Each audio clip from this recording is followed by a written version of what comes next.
deoxy ribonucleotide synthesis, which is very easy. And let me tell you what happens is. What happens is that the ribonucleotides, they are formed normally. Okay? The AMP, the GMP. Now we are going to convert those AMP, GMP into the DAMP, DGMP. Right? And how we will do that? We will do that in the S phase of the cell cycle by the enzyme, the ribonucleotide reductase. Why is the reductase enzyme over there? Because it's going to remove the O group and add the H group. Reduction is always the removal of the oxygen and addition of hydrogen. So, as you know, the major difference between the ribose and the deoxyribose is the absence of oxygen in the deoxyribose. So, the main thing that is, how will the oxygen be removed? It will be removed by the ribonucleotide reductase enzyme. So, this was a general overview. Come towards this table and your life is sorted. The ribonucleotide diphosphate gets converted into the deoxyribonucleoside diphosphate by the ribonucleotide reductase enzyme. This reductase enzyme is stimulated by the thioredoxin, which is in the reduced form. The thioredoxin, since it gives its reduced compounds to here, so it is itself oxidized. Now we have to convert this oxidized thioredoxin back into its reduced form, and it is done by NADPH plus H. This NADPH plus H will remove the hydrogen, get converted into NADP plus, and these hydrogen will act as reducers and they will reduce this thioredoxin. Simple was that.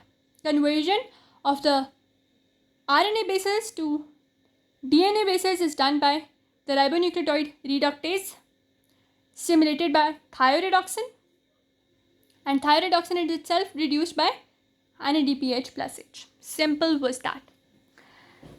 Now we'll go to the theory in which they state ribonucleotide reductase, which is an enzyme for the conversion of the RNA bases into DNA bases, is a dimer. It has R1 subunit or alpha and R2 subunit or beta. And it has various sites that I will show you. Now this reduced enzyme regeneration, how will it be regenerated? It will be regenerated by the thioredoxin. And this thioredoxin, how will it be regenerated? It will be regenerated by the NADPH plus H. Simple as that I explained whole thing to you. Now this deoxyribonucleotide synthesis regulation is done by the ribonucleotide diphosphate or the ribonucleotide reductase enzyme. Now this enzyme is over here. So you can see it has an alpha or a bigger subunit and a beta, and the beta or the smaller subunit. Now this alpha subunit or the R1 subunit has two specific allosteric sites. One is this substrate site and one is this activity site. The substrate site is always activated by the compound which has T in them. It can be any type of T, ATP, DATP, DTTP, DGTP. Any kind of compound which is having a T in it, it will activate this substrate site. Then activity site, it is activated by ATP, but it is deactivated by DATP. Why? If ATP is more in number, it means the DNA bases are less in number. So when the DNA bases are less in number, we have to produce more DNA bases. But if the DNA bases are more in number, like the DATP, what will happen? We do not need these in number. So it will act as an inhibitor. Always remember that whenever there will be excess of something, it will start to inhibit its main process. So now the ribonucleoside gets converted into deoxyribonucleoside, and this was the enzyme, the ribonucleotide reductase. I always write it RNR, ribonucleotide reductase. The activity site, always remember, activated by ATP, inhibited by DATP. Substrate specific, always the binding of the nucleoside triphosphates, any type of triphosphate having the T in it, it will stimulate this whole thing. Now we have this compound hydroxyurea, which is an inhibitor. It will prevent the conversion of the RNAs into the DNAs.